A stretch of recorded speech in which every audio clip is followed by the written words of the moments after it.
Bapak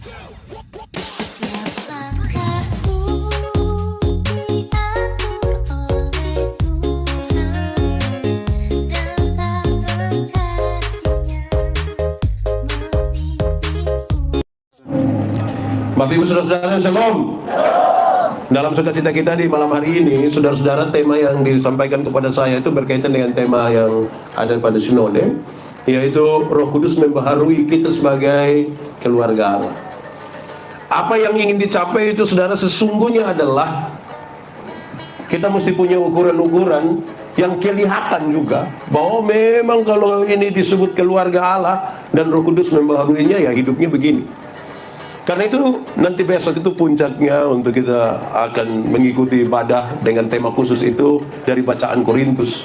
Malam ini saya ajak kita membaca bagian ini yang saya kira tidak asing bagi kita, untuk kita renungkan apakah memang kita sudah dibaharui oleh Roh Kudus atau belum. Galatia pasal 5 ayat 22 sampai 23. Galatia pasal 5 ayat 22 sampai 23, yang sudah dapat katakan amin. Amin, betul. Separuh dia tidak buka Alkitab juga amin. Itu tanda dia tidak dibaharui itu. Oke. Karena hanya ada 2 ayat dan biasa sekali, mari kita baca bersama-sama 1, 2, 3. Tetapi buah roh ialah kasih, sukacita, damai sejahtera, kesabaran, kemurahan, kebaikan, kesetiaan, kelemah lembutan, penguasaan diri. Tidak ada hukum yang menentang hal-hal ini. Demikian firman Tuhan. Berbahagia setiap orang yang mendengar firman, memelihara dan melakukan dalam hidup setiap hari. Shalom. Buat sedikit, shalom. Saudara-saudara, hal ini memang serius untuk kita renungkan. Apakah selama ini kita bergereja sebagai keluarga Allah, atau justru karena memang kita hanya melaksanakan aktivitas rohani? Banyak orang beraktivitas rohani tapi belum tentu beribadah dan belum tentu dibaharui oleh Tuhan. Dia punya jadwal-jadwal macam pendeta Yandi itu dari pagi sampai malam, pagi sampai malam, pagi sampai malam. Jangan sampai dia sibuk buat khotbah untuk orang lain, tapi tidak sibuk khotbah bagi dirinya sendiri. Bagi orang lain dia subur sekali, tapi kemudian dia kering bagi dirinya sendiri. Beraktivitas rohani itu, saudara, belum tentu kita telah dibaharui. Kenapa? Kekristenan itu ada 3. Ada berapa? 1, beragama tapi tidak beriman. Sama-sama, 1, 2, 3. Beragama tapi tidak. Orang baptis dia juga baptis, orang sidi dia juga sidi, orang nikah gereja dia juga nikah gereja. Di Ebenezer ada, yang 25 ada, FAM. Nah itu ada agama tapi belum tentu beriman. Kedua, bertobat tapi tidak berbuah. Sama-sama, 1, 2, 3. Banyak orang sudah bertobat tapi tidak berbuah. Tidak berbuah. Orang yang bertobat tapi tidak berbuah itu tiap hari dia bicara tentang masa lalu. Kasih kesempatan kesaksian itu dia bangun, dia bilang waktu tahun 1970. Pindah pi sebelah dia ulang lagi waktu tahun 1970. Pindah pi sebelah dia ulang lagi waktu 1970. Lama-lama pas dia bangun orang bakorek bilang, 1970 itu mulai itu. Kok orang suhafal 1970? Di sini ada laki-laki kok perempuan. Dia ada ikut ibadah di sini. Pakai baju warna, ini bahaya ini. Nah, yang paling tinggi ini yang diharapkan, saudara, yaitu berbuah. Sama-sama, 1, 2, 3. Dalam hal inilah Bapakku dipermuliakan, yaitu jika kamu berbuah dan buahmu itu tetap, supaya apa yang kamu minta kepada Bapa dalam namaku diberikannya kepadamu. Nah, sekarang pertanyaan biasa. Saudara pernah dengar tapi semua tanya ulang. Berbuah bagi Tuhan gampang kok susah? Berbuah bagi Tuhan gampang kok susah? Susah kok gampang? Gampang kok susah? Susah kok gampang? Gampang! Berbuah bagi Tuhan itu gampang saja, tidak susah. Kok bisa begitu Pak Pendeta? Yuk, bagaimana menjelaskan? Sama kasih saudara. Saudara pernah lihat pohon mangga? Pernah lihat mangga berbuah? Pertanyaan terakhir. Kamu lihat di mana? Oh, itu ada, itu. Oke, anak-anak. Anak-anak. Siapa yang pernah lihat dia pun bapak perintah mangga berbuah? Ada yang pernah lihat dia pun bapak perintah mangga berbuah? Atau itu mangga berbuah sendiri? Tanpa diperintahkan? Bagaimana saya ingin menjelaskan sama saudara, ranting yang melekat pada pohonnya, buah keluar dengan sendirinya tanpa disuruh. Amin. Banyak orang rindu berbuah tapi tidak melekat pada pohon. Nah, akhirnya dia berbuah juga tapi buah plastik. Anak-anak, pernah lihat pisang plastik? Lemon plastik? Enak? Kamu pernah makan? Jadi kalau mau berbuah harus melekat kepada pohon. Amin kok. Yo, dari dulu dari kecil-kecil anak sekolah minggu sudah ajar kita lagu ini. Yesus pokok dan tinggallah di dalamnya. Kuat lagi. Yesus pokok dan tinggallah di dalamnya. Sekali lagi, lebih lagi. Yesus pokok dan tinggallah di dalamnya. Pasti apa? Kamu akan apa? Nah, jangan lanjut lagi. Anak sekolah minggu kalau kita dari dulu. Bahkan yang sekolah SD, SMP sudah tahu di pohon itu yang cari makan apa? Apa yang cari makan? Ini sekolah dari rumah ini begini. Ya, di pohon itu yang cari makan apa? Akar kirim itu pi mana? Pi mana? Daun. Kirim pi mana? Di daun ada proses apa?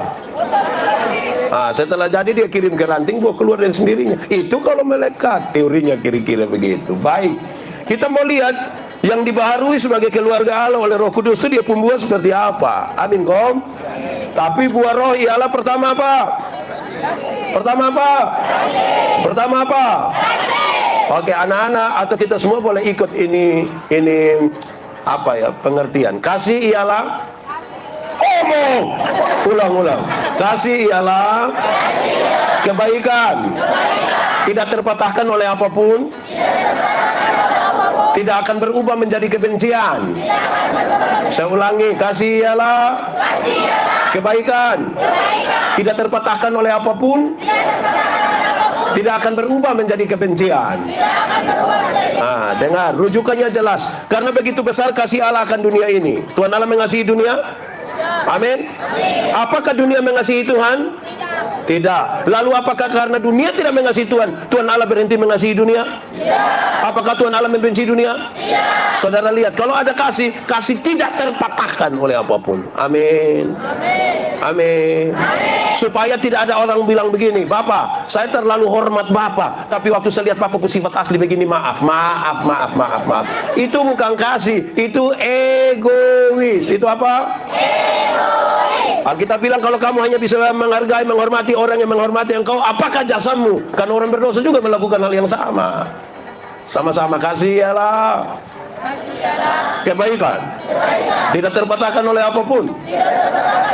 Tidak akan berubah menjadi kebencian.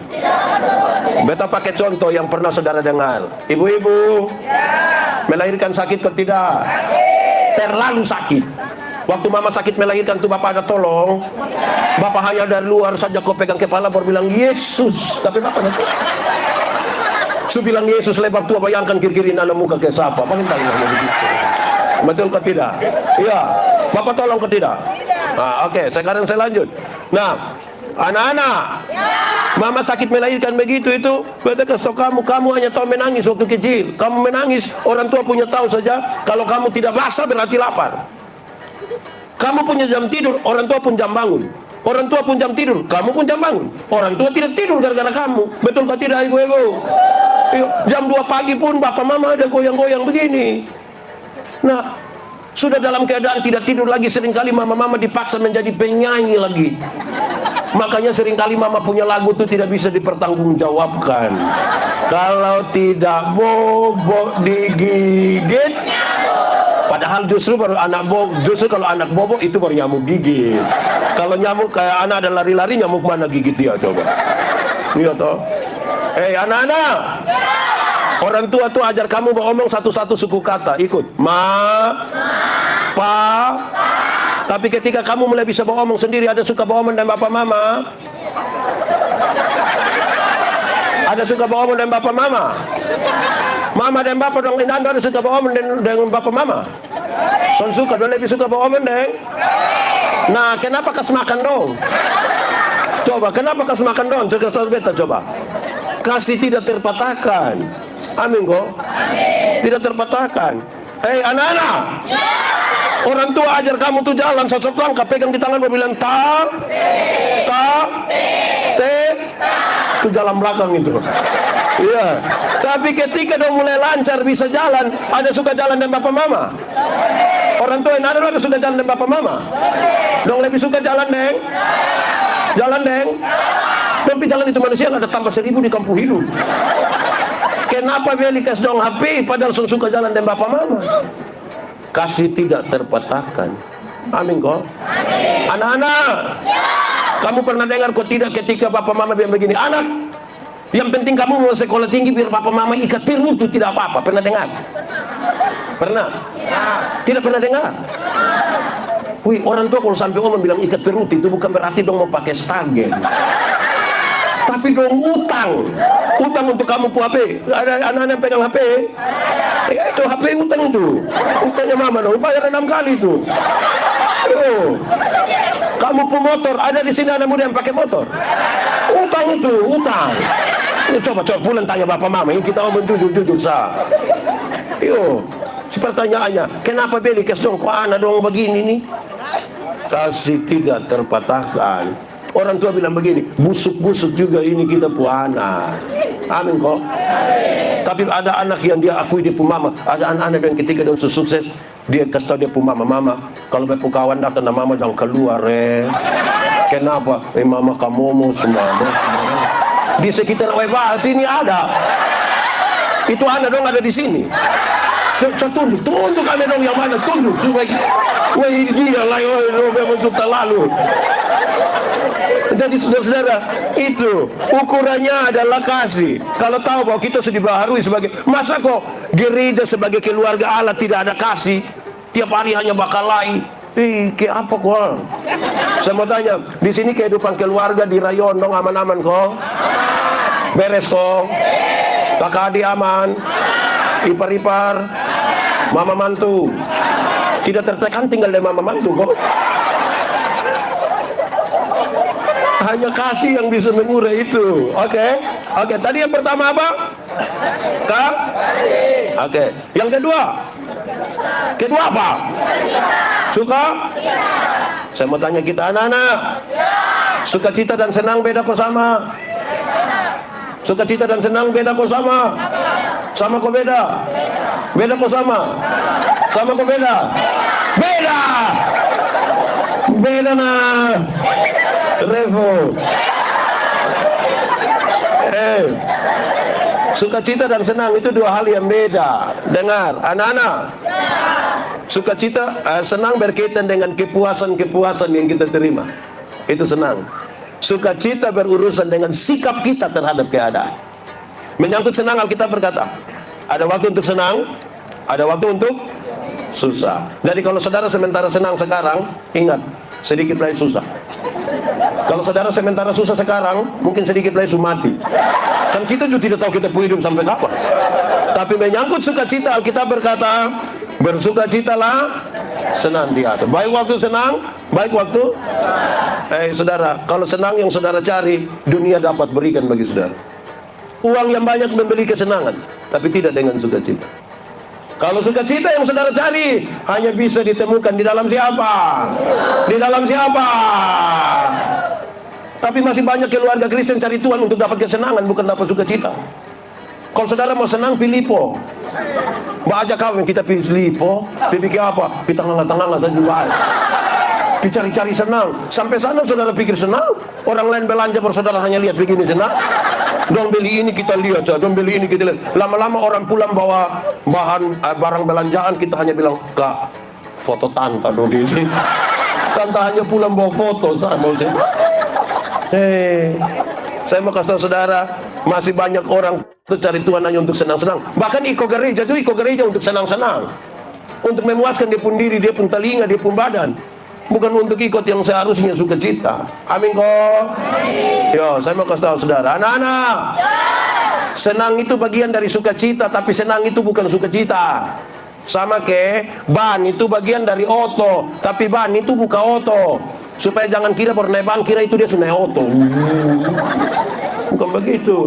Cari Tuhan itu cari sukacita, bukan cari kesenangan. Banyak orang suka yang senang-senang, padahal yang senang-senang itu akan berakhir. Sukacita yang sementara kita cari. Amin kok. Jadi kalau kita dibaharui sebagai keluarga Allah, Roh Kudus membaharui, sukacita kita ada. Sukacita kita ada. Dalam keadaan apapun. Saya mau tanya saudara-saudara punya masalah? Tidak usah omong. Saya lihat yang ini di muka masalah semua. Masalah ialah kesenjangan antara harapan dan kenyataan. Harapan menikah umur 28, sekarang 34. Masalah kok tidak? Masalah. Harapan menikah dengan dia, ternyata dia nikah dengan kita pun teman. Di situ ada. Dia duduk sini. Untuk sakit hati. Tapi saya mau kasih saudara. Soal bukan soal, cara kita menangani soal yang biasanya jadi soal. Karena itu cari dan pastikan duluan ada sukacita di hati. Amin kok. Orang yang tidak ada sukacita itu dia piman mana hanya patah leher. Kau bilang hidup ini terlalu susah. Lu mati sudah kalau memang sudah terlalu susah. Kau mau hidup dia buat apa lagi kalau sudah terlalu susah? Iya. Di sini ada yang tiap hari mengeluh ada. Dia faham apa? Berkat-berkat ini Tuhan ada kasih, jangan menyangkal. Hidup tuh bersyukur sedikit. Amin kok. Oke, sudah 2. 1 tadi apa? 2 apa? 3 apa? Damai sejahtera itu artinya segala sesuatu yang mendatangkan kebaikan bagi umat manusia. Sama-sama 1, 2, 3. Damai sejahtera ialah segala sesuatu yang mendatangkan kebaikan bagi umat manusia. Saya mau kasih saudara, semua yang mendatangkan kebaikan bagi umat manusia belum tentu semuanya enak dirasa, belum tentu. Contoh, pernah alami sakit gigi? Enak. Itu orang yang menyanyi lebih baik sakit gigi daripada sakit hati. Itu manusia itu dia belum pernah rasa sakit gigi. Sakit gigi itu mengerikan. Sunyut-nyut lagi, kita tidur kepala di bawah, kaki di atas lagi. Kita pusing malam tidak bisa tidur, tetangga menyanyi, kita yang tersinggung sendiri di sini nih. Sakit hati, sakit fisik, semua itu saudara. Nah sekarang saya mau tanya, siapa yang ketika dia sakit gigi, dia ambil air gula manis tinggi, terus dia kumur. Terus kita tanya, kenapa sakit gigi kok terus kumur air manis? Dia bilang, biar rayu-rayu ini ulat kok, jangan bikin sakit kita. Begitu kah? Kadang-kadang untuk sebuah kesembuhan butuh pil yang pahit. Amin kok. Kadang-kadang untuk penyembuhan butuh pil yang pahit. Karena suntik tuh kayak apa kok? Di sini ada pernah kena suntik? Suntik apa? Vaksin. Semua vaksin. Siapapun nenek yang belum. Tidak vaksin lagi kasih tahu bilang ini ada kaitan dengan enam. Tuh kasih tahu betul dia pun nenek yang mana itu. Sembarang itu untuk kesembuhan kadang-kadang tuh sakit, tidak baik. Ini ada satu keluarga di Amerika. Beta belum pernah di sana.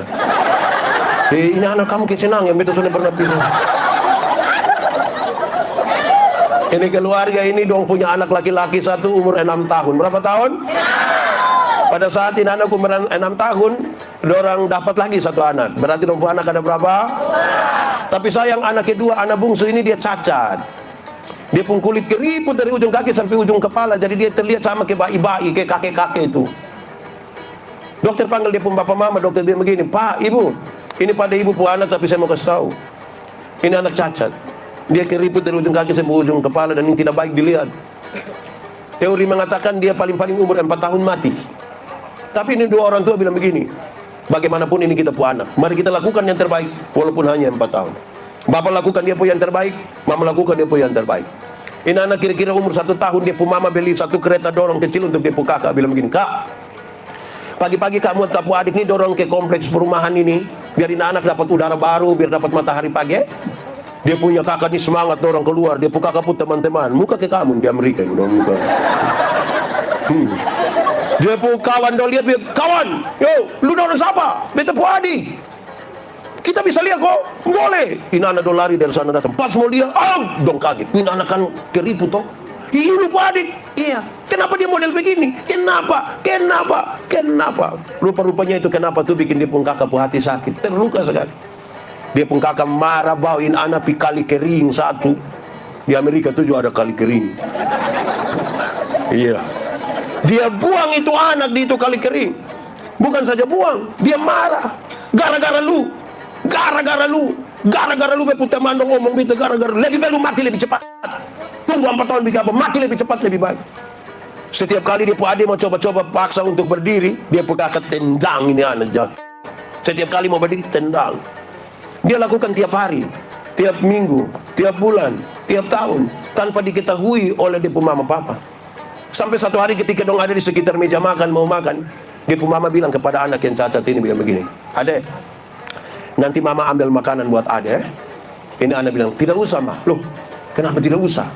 Pas ini anak bilang, "Tidak usah." Ini anak coba berdiri. Bukan saja berdiri, dia jalan menuju meja makan itu. Bahkan dia ambil sendiri makan. Waktu dia lakukan ini, dia mama lihat heran. Dia mama bilang, "Aduh, Tuhan luar biasa." Cari dia suami, "Papa, Tuhan buat mujizat dalam kita rumah. Kenapa? Anak bungsu bisa jalan." Dia bapak bilang, "Kasih tau tetangga dong, kita bikin syukuran." Dong kumpul, setelah keluarga tetangga dong semua kumpul, dia mama bilang begini, "Saudara-saudara, hari ini kami keluarga panggil saudara-saudara ada di sini karena Tuhan buat perkara dalam rumah kami.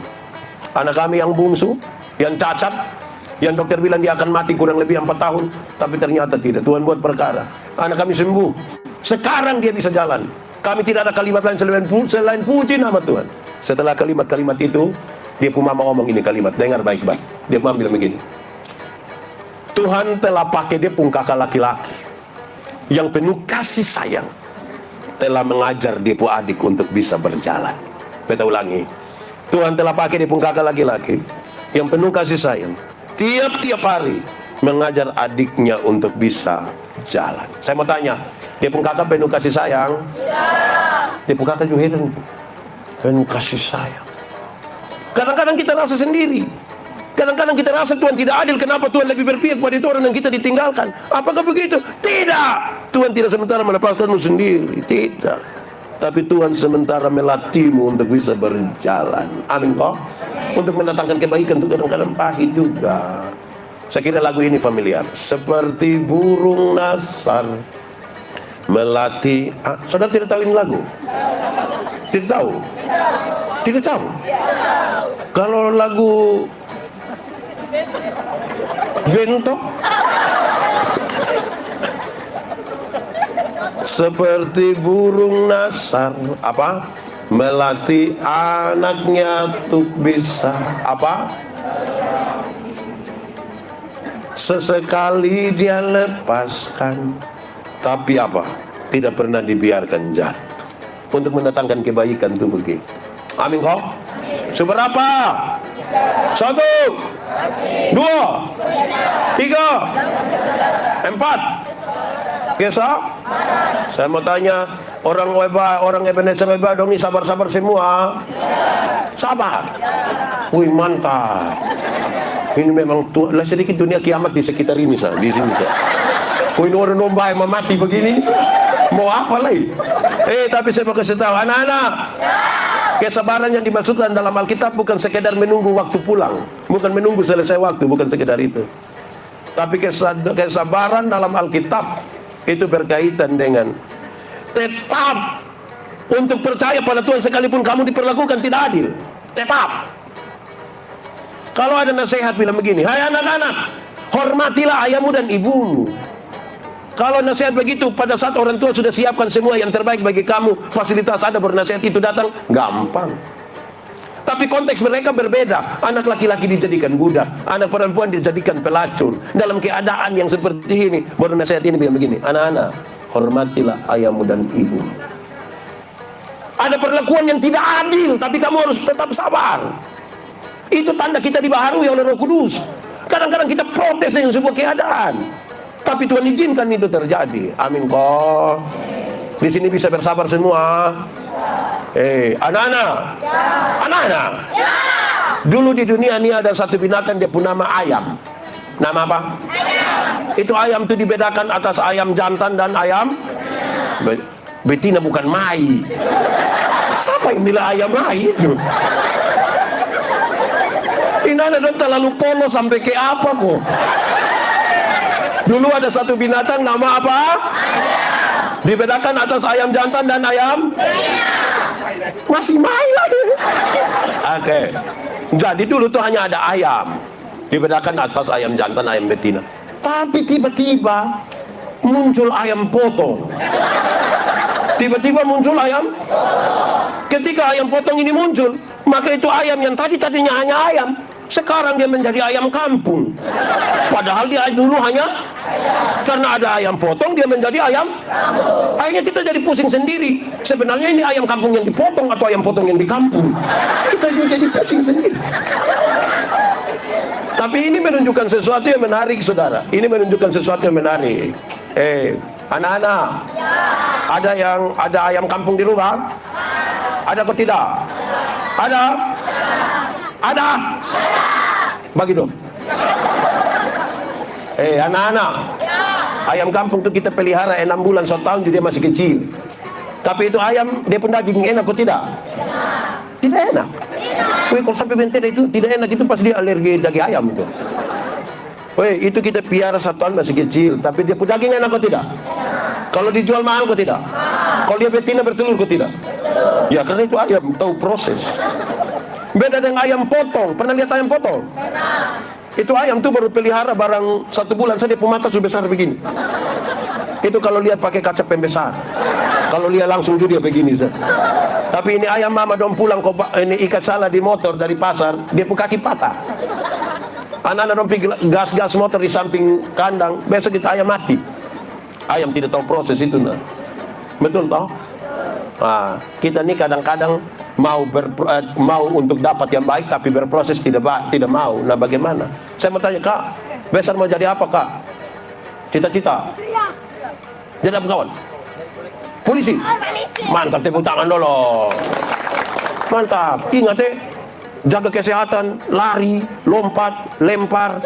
Pokoknya latihan itu Kalau lu tidak latihan itu nanti lu jadi polisi tidur Jadi lu harus latihan. Lu harus kuat begitu, berproses, jaga kesehatan Iya mantap suruh rokok kok belum? Jangan. Yang di sebelah mau jadi apa? Tentara. Oke, tetap lari, lompat, lempar. Kalau tidak nanti lu tentara payung nanti kalau lu latihan itu. Jadi latihan baik Lu bisa kok. So SD ke SMP nih. SD. Rencana SMP di mana? SMP 2 sah. Baik sudah. Pokoknya sekolah bapak adik. Nah. Sebelah tentara juga. Kamu 2 saudara. Iya, semangat tadi. Bagus itu. Sebelah Kak, kawan. Mau jadi apa besar?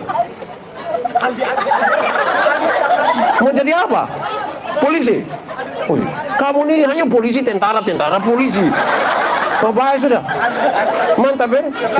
Besok-besok kalau sudah jadi polisi, pegang pistol, hati-hati pakai bapak jangan. Jangan langgar. Kalau dia cita-cita jadi suami dia jadi apa? Kak, besar mau jadi apa? Angkatan udara. Woi, mantap. Lu ringan. Latihan lompat tinggi bisa kok? Nah, mantap. Kak sebelah mau jadi apa? Sabandar. Sabandar atau bandar sabu? Lu ngomong yang benar. Oh mantap Woi, Kak mau jadi apa? Pembalap. Lu yakin Rosi kalah? Tidak apa-apa, cita-cita apapun boleh. Tapi kita berproses toh. Ada yang beta tanya, mau jadi apa? Dokter. Tapi kalau dengar waktu libur dia bikin pengucapan syukur. Pas besok masuk kembaliin hari surat sakit itu dokter hewan itu tidak jadi. Jadi kamu belajar berproses, bersabar. Amin kok. Jadi kalau gereja itu dibarui sebagai keluarga, bersabar. Ketemu hidup saudara, keluarga ini, kakak adik, ipar-ipar, suami istri. Kalau satu tidak sabar terhadap yang lain, ini justru setengah mati. Amin kok. Di dunia ini ada ipar-ipar yang tukang bikin taceki. Betul kok tidak? Itu ipar dong di sini. Itu ipar dong ada di sini yang tukang bikin taceki itu. Kalau kita soalnya sabar tuh kita bisa ceki dia. Sabar. Ada suami yang bisa biasa kasih ceki istri juga ada. Ada kok tidak? Istri yang tukang bikin jengkel ada. Siapa pun istri coba kita. Jadi kalau kita tidak sabar itu tidak bisa. Amin kok. Itu baru omongan dalam rumah tangga. Belum lagi kita di Ebenezer sebut rayon, kok lingkungan rayon. Apalagi rayon, ada teman majelis yang tukang bikin jengkel. Ada kok tidak? Di 25 siapa coba? Iya. Jadi ini butuh, kalau kita dibaharui itu butuh jaga baik-baik. Semua itu kan roh bekerja untuk itu. Kalau kita tidak jaga, kita tidak cek ke dia, minimal kita akan mempersetan. Kalau semua mempersetan itu kan di titik dimana kita sudah tidak mau bergabung lagi. Lu urus lu nenek punya makan sudah gitu. Begitu. Jadi begitu. Amin kok. Nah, kesabaran. Seberapa ya? 1, 2, 3, 4, 5. Kamu? Saya mau kasih saudara, ada banyak orang baik tapi tidak bermurah hati. Ada banyak orang tidak ada masalah dengan siapapun. Dan tetangga tidak ada masalah, bapak mam tidak ada masalah, kakak tidak ada masalah, ipar-ipar tidak ada masalah. Tapi itu manusia pusat kikir, tidak ada dua. Sakikir minta, bahkan dia pun diri sendiri juga dia sekikir. Yang begitu ada di sekitar sini kok tidak? Ada. Dia rumah dekat dari ini tempat atau jauh? Agak dekat. Coba yang warna apa? Coba.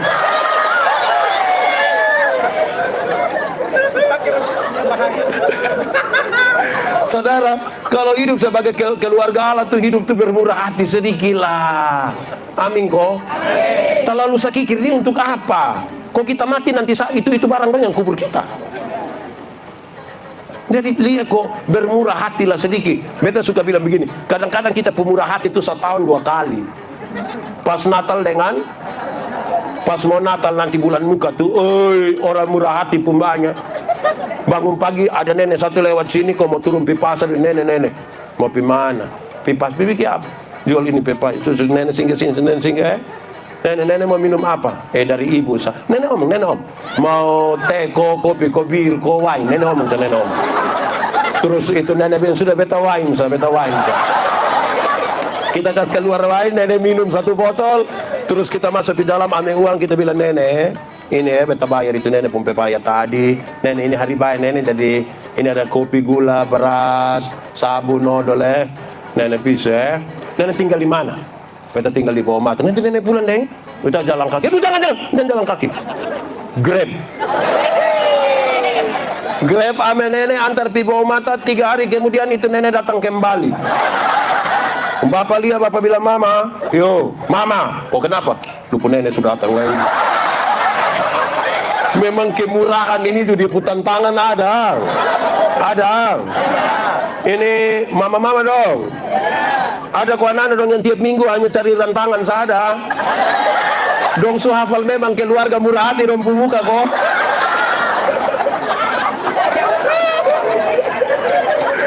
Dia ada putar tangan. Atau paling tidak saudara yang kedua, beta suka sedikit mengkritisi teman-teman muda. Bukan untuk apa-apa, kita bakal tahu yang baik toh. Biasa pas mau Natal mau Paskah tuh dong picatat ini nenek-nenek tua dong nih penerima diakonia. Gereja jam 8 habis, jam 10 habis sudah bilang untuk para penerima diakonia supaya dapat bersabar sebentar. Yang sehat dong sepulang kasih tinggal yang tua-tua dong. Baru dong mulai panggil satu-satu, Nenek Manobe. Nenek Manobe datang sudah dalam begini. Terus dong mulai ambil dong pung kantong merah, isi beras, isi kopi, isi gula. Nah kan Nenek Manobe setengah mati nih. Nenek ada setengah mati nih, baru bilang nenek kita foto dulu nenek. Anak muda, saya mau tanya dulu, kira-kira kalau antar pindah Nenek Manobe ke rumah bisa kok tidak? Bisa kok tidak? Untuk kepentingan dokumentasi kalau fotonya di rumah bisa kok tidak? Lalu kalau panggil Nenek Manobe datang ini untuk apa? Bepun nenek ada apa-apa kamu tanggung jawab? Bermurah hatilah sedikit toh. Kita nih yang kayak apa kok? Di way baju begitu. Anak muda doang ada yang begitu. Foto dengan Nenek Manobe juga begitu. Wih, hati-hati. Kira-kira begitu. Kemurahan kemurahan. Nah itu sekali lagi, kemurahan. Apa? Saudara tahu lagu ini? Kalau tahu pulang bermenyanyi ya, kita dengar khotbah dulu ya. Ini mantap ini. Oke, seberapa? 1, 2, 3, 4, 5, 6. Kebaikan itu respon. Sama-sama, 1, 2, 3. Respon apa Pak Pendeta? Respon terhadap kasih karunia. Maksudnya begini ya. Kalau orang memahami kasih karunia Tuhan, apalagi Tuhan Yesus berkorban bagi dia, Dia yang berespon terhadap kasih karunia itu, melakukan kebaikan tanpa disuruh. Saya mau kasih contoh Anggap saja beta dengan kakak nih, kami dua sudah kenal, kita dua sudah baku kenal, memang kita dua sudah kenal. Terus beta dapat dia pun nomor HP, beta telepon dia, Kak, sebentar malam jam 12 bisa ketemu beta di Jalan Eltari depan rumah jabatan gubernur. Dia mau kok? Kira-kira dia mau kok tidak? Tidak. Dia ada ayam satu di dia rumah, beta pergi dia rumah, kira-kira dia kasih beta itu ayam ke sonde? Sonde. Beta rubah pertanyaannya. Beta mau kasih dia oto baru 10 km, kira-kira dia mau kok tidak? Oke. Maka beta beli ke oto 1 Pajero Sport. Harga kira-kira 700 juta toh. Beta beli habis, beta kasih dia dan cuma-cuma, Kak, dapat sah. Waktu dia dapat yang cuma-cuma, ada perubahan perilaku dari dia ke beta kosan. Beta telepon jam 12 malam datang kosan. Beta dia rumah ada ayam satu dia kasih kosan. Kenapa kok dia takut baik begini? Karena dia lebih dahulu telah menerima sesuatu. Amin toh. Kalau setiap orang menanggapi dengan baik kasih karunia yang Tuhan sudah berikan bagi dia, jangan ragu untuk dia melakukan kebaikan. Keluar dengan sendirinya, kan dia bilang, Tuhan, apalagi yang bisa beta buat? Hanya ini yang bisa beta buat, Tuhan. Tidak bisa dibandingkan dengan kemurahan yang terlalu besar dari Tuhan. Di sini ada yang tukang tingkat dan pelayanan. Yang kita hubungi dia bilang, oh kita sibuk kawan, sibuk. Kayak omong sibuk tuh ke derajat tinggi memati itu ada kok. Dia ibu-ibu kok bapak-bapak. Ibu-ibu. Dia badan besar atau agak kurus sedikit. Kita lalu apa kuah? Padahal ini hanya mau itu sah. Kadang-kadang anak muda donjo panggil, Kak, ibadah. Kakak ibadah. Kakak ibadah. Beta pi macam suruh buat apa-apa. Sudah Kak ikut sah. Kok? Iya, ada apa sah? Ada kue. Kalau orang berespon dengan baik dengan kasih karunia, kebaikan dia lakukan sebagai ungkapan syukur. Dia tidak bisa balas kebaikan Tuhan. Ini yang bisa dia lakukan. Hanya ini Tuhan persembahanku, segenap hidupku, jiwa dan ragaku, sebab tak ku miliki harta kekayaan yang cukup berarti tuku persembahkan. Hanya ini Tuhan permohonanku, terimalah Tuhan persembahanku, pakailah hidupku sebagai alatmu seumur hidupku. Kan kita tidak bisa balas, hanya ini yang bisa kita berikan bagi Tuhan. Amin kok? Amin. Oke, sumber apa? 1, 2, 3, 4, 5, 6, 7. Apa? Kese? Di sini setia semua? Benar-benar setia? Memang terlalu. Saya mau kasih tahu. Majelis jemaat dengan anggota sidit jemaat. Kita nih setiap kali diperhadapkan untuk kepentingan itu kan suka ditanya oleh pendeta dong. Apakah jawabmu? Kan kita pun jawab itu bilang apa? Sama-sama? Ya, saya percaya dan berjanji dengan. Kadang-kadang ada yang terlalu drama lah. Dia kayak bikin muka kayak sedih-sedih itu. Apakah jawabmu? Ya, saya percaya dan berjanji. Padahal dia ada suruh orang foto dan bikin video. Mau kirim pikam pencitraan lah. Itu ya, saya percaya dan berjanji dengan segenap hati itu punya 3 pengertian. Berapa pengertian? Ya. Pertama, saya jawab ya karena saya benar-benar percaya. Kalau saya tidak percaya, saya tidak akan sebut itu di hadapan Tuhan Allah dan jemaat. Kedua, saya menjawab ya untuk masuk dalam persekutuan tanda setia. Bukan jawab ya habis hilang. Lama baru dia datang. Di Oipasin ada yang begitu. Yang 1 tahun dia gereja 2 kali ada. Yang Natal 1 kali, Paskah 1 kali ada. Makanya dia pun nama jemaat Napas. Natal dan karena Natal 1 kali, Paskah 1 kali, dia punya singkatan tambah panjang sedikit. Napas 1. Kalau Napas 1 tak kuju dia pun ingat Tuhan ngeri Bapak. Itu dia ikut tanggal 31 Desember ikut gereja habis. Bulan Januari waktu rapat majelis untuk program langsung usul penambahan kursi bangku. Tidak tampung. Iya, tidak tampung karena lu 2 tahun datang 1 kali. So datang terus-terus, kalau kita lihat yang kita mesti tutup itu jalan di WBA itu. Ini datang, ada orang yang seumur hidup itu dia gereja mungkin 3-4 kali sah. Pertama waktu anak baptis, kedua waktu anak, ketiga waktu anak nikah, dan kemungkinan yang keempat itu waktu pemakaman dia. Jadi pas pemakaman dia mau pi mana lah, sudah kita dia di situ sudah kita. Dia ada pakai jas dan dasi sudah kita duduk. Setia sedikit. Ketiga, ya saya percaya itu mengandung arti. Saya menjawab ya karena percaya masuk sebagai persekutuan. Tapi yang ketiga menjawab ya untuk siap diatur. Banyak yang ya habis tidak mau diatur. Kadang-kadang dia bilang begini, kalau kami mau urus atau pindah toh. Kok kesaku siapa? Ini dalam gereja ini bukan untuk bancam, beratur. Amin kok. Apalagi di Ebenezer manusia bagi banyak, masing-masing mengatur ikut dia diri sendiri. Bottom bayar yang satu dia satu kita bikin kebijakan lain. Kita karena maki anco. Tolong ah. Jangan terlalu dulu. Biar kok kita atur semua ikut mekanisme yang seharusnya. Aman toh? Betul kok tidak? Keluarga Allah tuh begitu. Jangan kayak kita nih. Orang lain pun anak boleh ikut ikat kasasi biasa berapa lama? 1 tahun. Dia pun anak tidak ikut. Nanti dia pun bapak yang datang dan dia pun mama bilang, Mam Pendeta, Desember ini ada tabis kok. Kok kenapa? Iya, kenapa? Beta pun laki-laki yang sekolah dokter di Bandung itu. Oh, itu ada pun pintar terlalu. Wow. Itu dosen nomor tahun dia sudah tahu. Kenapa? Nanti dia datang mama tolong tabis memang. Anak pemalas begitu suruh tabis untuk apa? Orang lain pun anak boleh ikut mekanisme yang kita punya. Dia pun bapak mama tersinggung mulai. Mari kok kita sama-sama taruh hati nih kok diatur yang baik-baik. Gereja ini tidak satu nenek moyang punya, tapi Tuhan kasih kita hati untuk kita baku atur dan baik. Semata-mata untuk hormat dan kemuliaan bagi nama Tuhan. Amin kok. Amin kok. Beta dulu pernah kasih nikah 1 orang. Dong marah-marah. Betul santai sah. Dan lama dong bilang, Pak kalau begini terus kami bilang tidak apa-apa, bisa aja. Dong pakai 1 orang kok bakal lebih ancam om, jam ancam om biasa-biasa sah. Oke Pak, kita keluar. Gemitir mau kami api. Pak setahun nih, undangan suka luar, tulis semua yang menyangkut beta dan tempat mau pincari.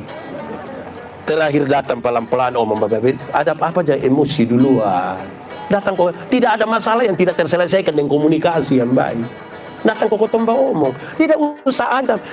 Cari masalah itu terlalu gampang. Cari masalah itu beta tinggal angka ini, beta lempar ame setoran di sini, kita semua salah. Bikin baik itu yang susah. Jadi mari kita pelan-pelan kita atur yang dia pun baik itu karena mana. Amin kok. Ini mau bagaya di WhatsApp ini ada yang ancam-ancam. Faham? Mari kok kita urus bapak yang gereja. Gitu. Seberapa? 1, 2, 3, 4, 5, 6, 7, 8, 9. Kelemah lembutan itu terdiri dari 2 kata, yaitu lemah dan disambung menjadi yo. Tapi beta biasa khotbah bilang begini, kami suami-suami di NTT ini hanya sampai di lemah saja, lembut tidak. Bapak pun maksud, kami kalau selemah baru kami mengerti kelembutan. Kalau sesaki berat kau semua mati itu tiba-tiba bab tua pun lembut tidak ada 2. Bab tua lihat dia pun istri nanti dia bilang, Mama, Tuhan sayang Mama. Bapak bersyukur. Itu kalau selemah Bapak. Tapi kalau dia ada kuat-kuat kau mabok sop ini Mama omong sedikit, kau paling mati. Di sini ada yang begitu. Itu waktu ada di sini. Tunjuk.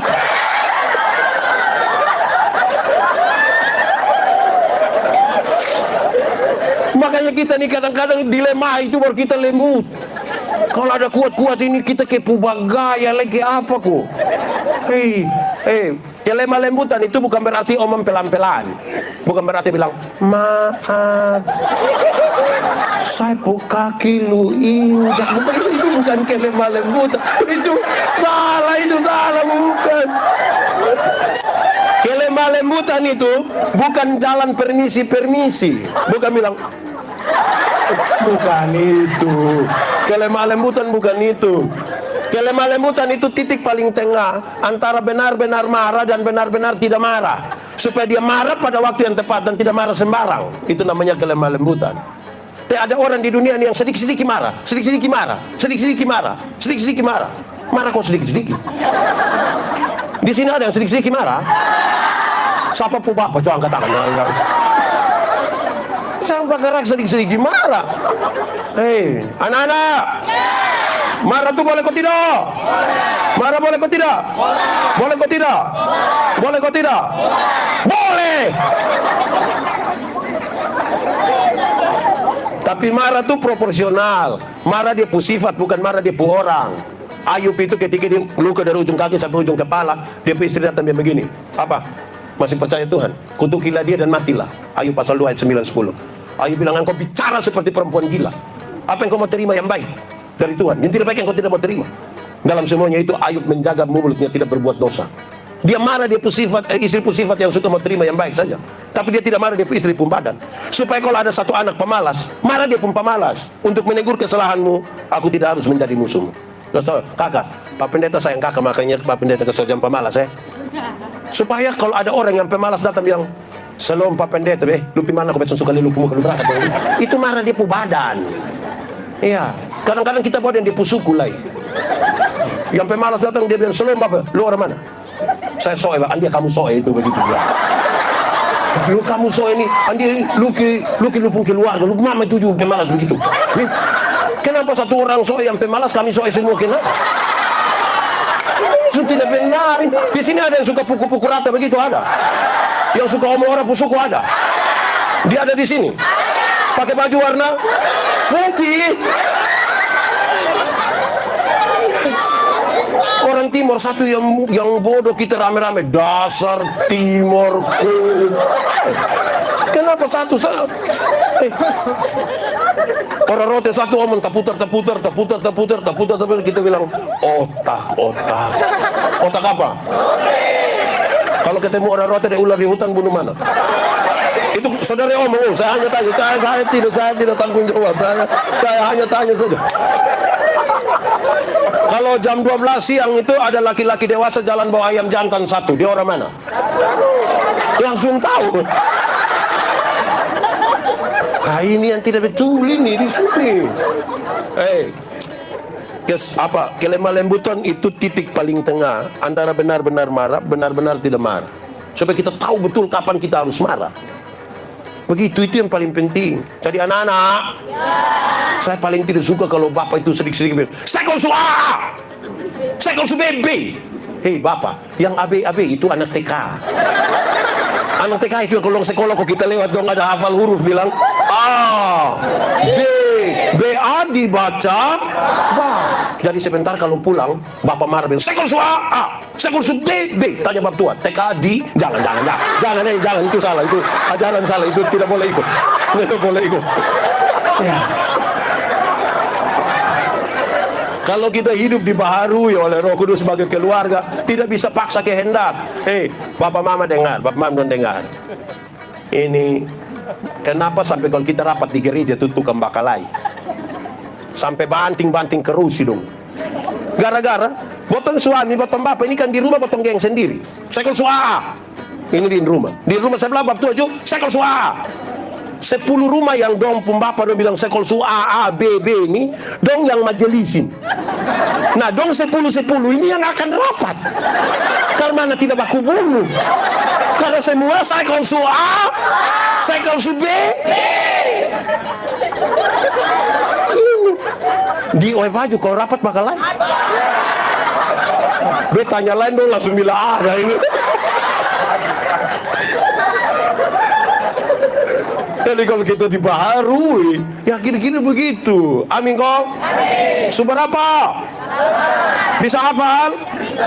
1, 2, 3, 4, 5, 6, 7, 8, 9, 10. Penguasaan? Gereja yang dibaharui, pribadi yang dibaharui sebagai keluarga. Penguasaan diri itu berkaitan dengan orang yang tahu tujuannya. Contoh, Kalau saya mau pergi gereja Ebenezer Oeba, saya keluar sampai di situ diberi 2 tawaran, belok kiri atau belok. Kalau sampai Oeba, saya harus ambil keputusan saya belok kiri. Turun sampai bawah situ di kuburan ada tabang lagi, lurus atau belok kanan. Belok kiri itu pagar stadion. Lu mau naik pagar? Ini aneh ini. Kalau mau pergi gereja harus ambil keputusan lurus. Sampai di antara stadion dengan bank itu, LM, kan kita diperhadapkan lagi pada pilihan belok kiri atau belok kanan. Kalau kita mau ke Oeba harus pastikan kita berdiri. Saya harus belokkan. Walaupun teman-teman bilang, kawan, singgah sedikit dulu. Dunia ini banyak yang urus. Lu jangan terlalu bikin diri inti lah. Tetap, gue sendiri. Amin kok. Sekarang saya pakai contoh. Beta dan bapak ini, kami 2 mau perang lawan orang di sebelah dong. Kami pegang senjata, kami merayap dari satu kursi ke kursi. Dong dari sana juga merayap dari situ. Kita mau perangi. Sementara kita fokus mau perangi, tiba-tiba beta injak bapak sepatu. Kira-kira bapak marah beta kosong? Marah kosong deh? Marah kosong deh? Sonde! Karena kita lagi fokus di situ. Karena kita ada fokus di sana, tidak ada waktu untuk bapak marah saya karena ada hal penting di sana. Amin kok. Tapi coba kalau kami tidak ada musuh di sana, tidak mau perang, kita duduk-duduk terus beta muat kaki di bawah kaki. Itu minimal waktu langsung begini. Bisa sabak tua tambah, lu sana ada mata. Orang yang kuasai diri, dia tahu dia pun tujuan mau kemana. Iya toh? Di setiap menuju reformasi, dia selalu mengucapkan kalimat ini. Kalimat dalam bahasa apa kok? Latin kok apa tapi? Kira-kira dia pun kalimat bilang begini. Quo vadis gemit?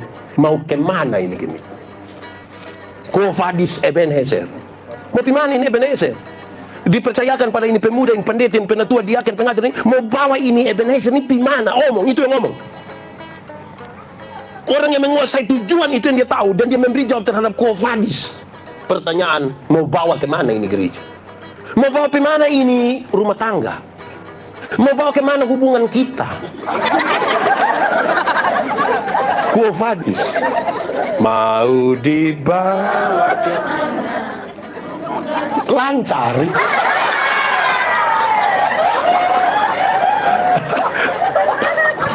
Quo vadis. Kamu mau bawa kemana nih? Ini hidup ini. Mau bawa kemana? Toh pada akhirnya kita menentukan. Tolong kuasailah. Petrus menasihatkan dengan sangat baik. Kuasailah dirimu dan jadilah tenang, supaya kamu dapat berdoa. Karena kesudahan segala sesuatu ini sudah dekat. Tolong kuasai diri. Jaga kita pun diri Amin kok. Seberapa?